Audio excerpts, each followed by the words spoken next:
this episode title ni MMENIGONGEA na mkampea ball. It's a two-part post. So part one ni then I to introduce into the story, and then part two is a follow-up of part one. So anasema, I live with my girlfriend. She got pregnant about 2 months ago. Now tell me why this woman randomly asks me if a baby's genetic makeup can be changed when a woman has sex with one man and a different one a week later. Oh man, that's messed up. Si mmenigongea wadau. Anyway, I'm waiting for 9 months ni walele hii mimba tufanye DNA. So now part 2 anasema, here's what has happened since then. I haven't chased her out yet. However, I still have access to her phone, and guess what? Another clue. Remember in the previous comment section, I said I was suspicious of her smashing with a colleague at her workplace. So on 25th, I decided to go to her parents' home because at my parents, the Sharia is usually on 1st January of every year.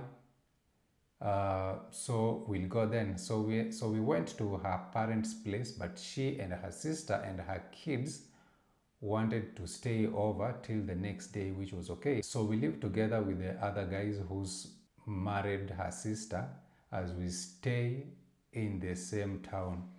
On 26th, we lived to visit my parents for 2 days and return on yesterday night. Okay. Tell me why I checked out her phone and we go to call logs and see they've been talking with a colleague for the last 3 days, even up to 11 sometimes. I think I now have enough reasons to leave. Obviously, the comments ni ng'ombe tu. Why would you go to her home when you have not only not married her, but also are suspicious of her? Ng'ombe ni ng'ombe tu.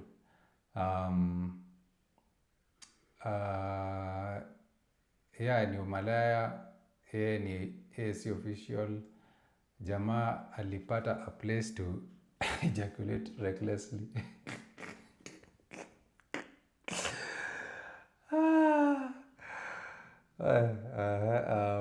Now wait for baby to be born. You do the DNA, then wait a little bit till she has started weaning because you can't leave her vulnerable. Then wait a little bit longer because you want the baby to know you are the dad he never had. Congrats, now you cannot leave because you are sure the third pregnancy is yours. If you slept at her parents' house, then you deserve kugongea. That's a taboo. Leave and don't continue being a loser, saying that you want to focus on your goals and you want some time for yourself, for healing. Go and find someone else. Time waits for no one. You want to be in a working relationship that's gonna end in marriage, sindio? Mwache na you go for another one. Yeah, so that is the situation and this guy ako nayo.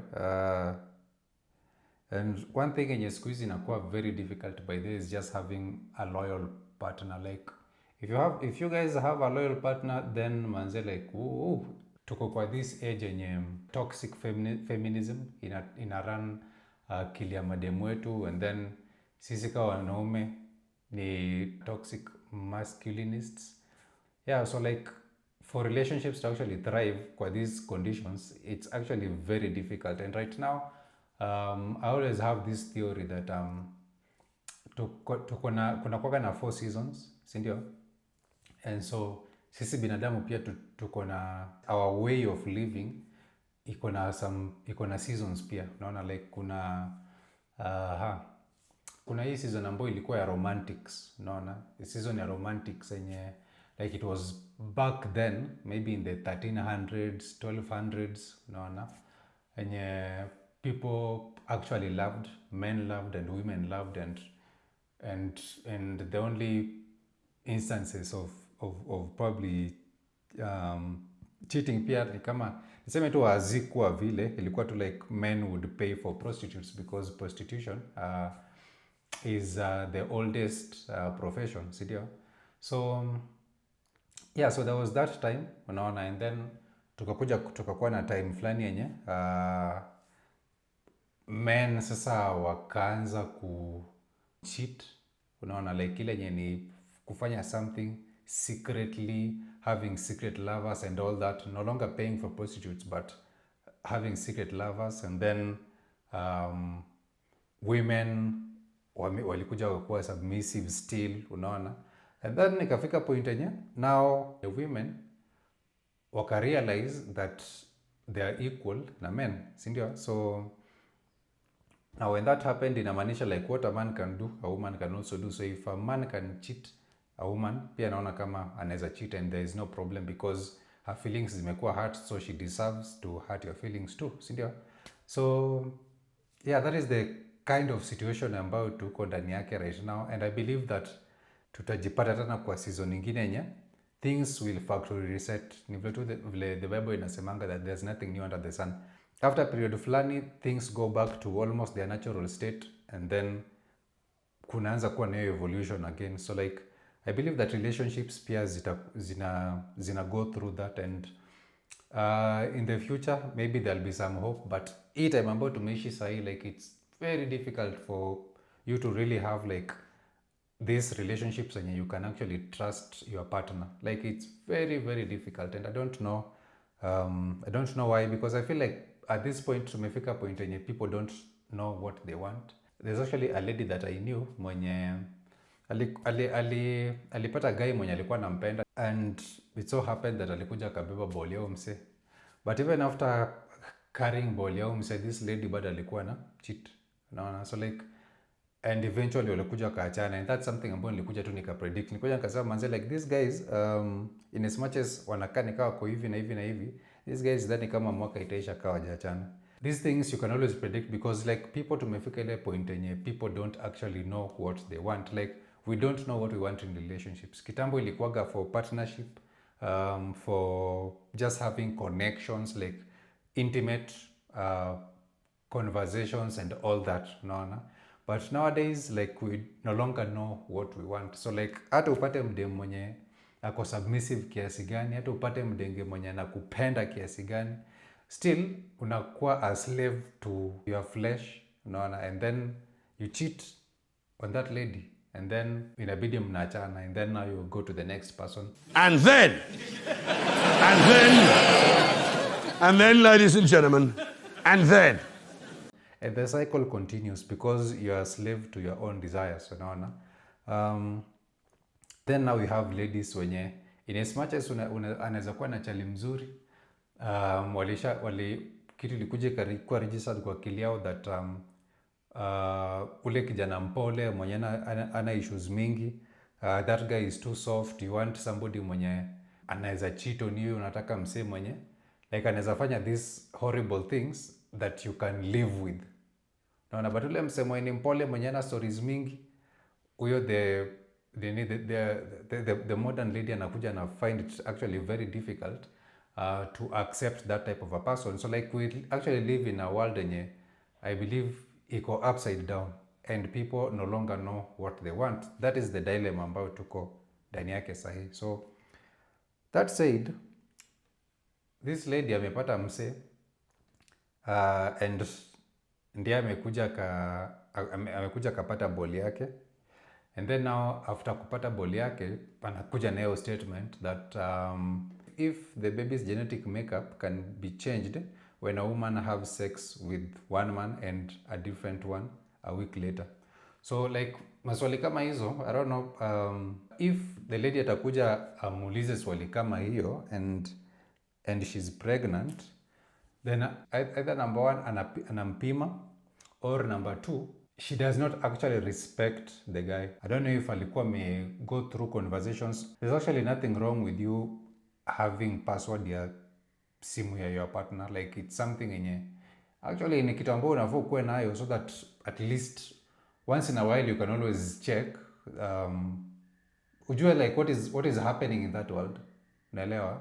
so that usikwange tu hapa umelala tu, akili imejaa tu maji, ati wewe una feel like you are secure, your partner can do no wrong. And I'm not saying that everybody is the same, but once in a while it's just important that unaweza check tu hiyo simu tu, at least ujue what is happening huko. But I'm not saying that you make it a practice that sasa wewe every single time uko simu ya your partner. Hiyo kidogo it makes sense, and it actually makes you look very insecure, inakuwa kwa very bad light. So that is something yenye you don't want to do. What I'm saying is once in a while inaweza kuwa muhimu, you just check your partner's phone. Yeah, and you should have access to that. If you guys are sharing a bed, I'm not seeing why you guys cannot have each other's passwords. And if in a relationship and you guys don't have that, then well, you guys really have it difficult.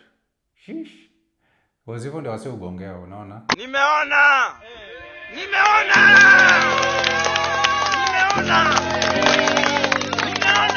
Because ni ile una feel like una trust tu msee, but ujui stuff inaendelea kwa hiyo dunia yake. Yeah, and you end up being effed up in the long run.